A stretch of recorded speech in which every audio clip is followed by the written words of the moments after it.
(8/3/2026) మచిలీపట్నం నిజాంపేటకి సంబంధించిన ఒక స్త్రీ వచ్చి తన మైనర్ కూతుర్ని తన ఇంటి ఓనరే అని ఒక రిపోర్ట్ ద్వారా ఇవ్వటం జరిగింది.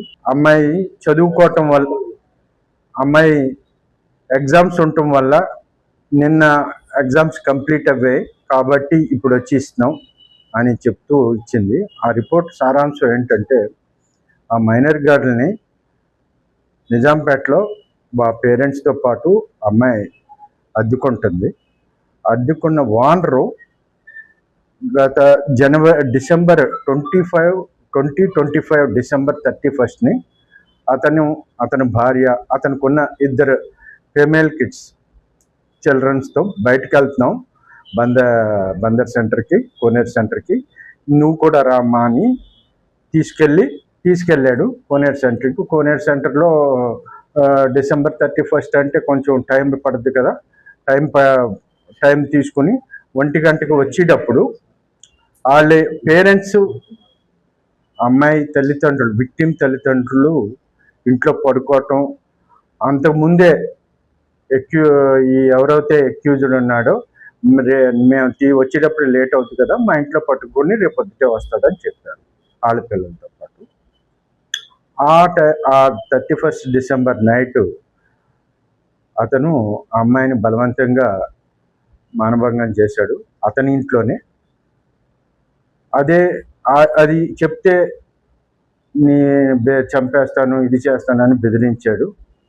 ఆ బెదిరింపుకి ఆవిడ మౌనంగా ఉండిపోయింది. తర్వాత ఇంకో సందర్భంలో జనవరి 24వ తారీఖున వాళ్ళ పిల్లలతోనే పాటు ఉంటుందని ఉద్దేశంతో ఆ మిషన్ మీద మళ్ళీ బయటికి తీసుకెళ్ళి సినిమాకని సెకండ్ షోకి ఫ్యామిలీతో మళ్ళీ మీ లేట్ నైట్ కదా మా ఇంట్లో పడుకొని వస్తుందని చెప్పి వాళ్ళ ఇంట్లో పడుకోబెట్టి వాళ్ళ వైఫ్ చిల్డ్రన్ పడుకున్న తర్వాత ఈ అమ్మాయి మీద మళ్ళీ రెండోసారి ఫోర్స్ఫుల్ రేప్ కమిట్ చేసి, అలాగే థర్డ్ టైం కూడా వీరంతల్లి జాతర ఫిబ్రవరి నెలలో ఉయ్యూరులో జరిగింది. అప్పుడు కూడా అమ్మాయిని తన భార్యకి పిల్లలకి సహాయకురాలుగా తీసుకెళ్ళి మళ్ళీ లేట్ నైట్ అవ్విందని మా ఇంట్లో ఉంటుందని చెప్పి మళ్ళీ ఆ టైంలో కూడా ఆ రోజు రాత్రి కూడా అతను రిపీటెడ్గా మానభంగం. ఈ తల్లికి ఈ అమ్మాయికి నెలసరి రాపోయేటప్పటికీ అనుమానం వచ్చి డాక్టర్ కొంచెం ఫీవరిష్గా ఉండటం వల్ల అమ్మాయి ప్రవర్తనలో కూడా ఒక భయంతో ఉండటం, బయటికి రాకపోవటం ఇవన్నీ గమనించి ఆవిడకి ఏదో అనుమానం వచ్చి తీసుకెళ్ళింది గవర్నమెంట్ హాస్పిటల్లో. ఎక్కడో ఒక హాస్పిటల్లో చెక్ చేస్తే ఆవిడ ప్రెగ్నెన్సీ పాజిటివ్గా చెప్పి అంతలోకి ఎగ్జామ్స్ వచ్చాయి. తన కూతురు జీవితంలో ఇది పడిపోయింది, ఎగ్జామ్స్ పోతాయేమో. ఎగ్జామ్స్ అన్నీ అవ్విన తర్వాత పోలీస్ స్టేషన్కి వచ్చి నిన్న మాకు అమ్మాయి తల్లి వచ్చి రిపోర్ట్ ఇచ్చింది. దీని మీద అతను ఒక దేవాలయంలో అర్చకుడు, పూజారి.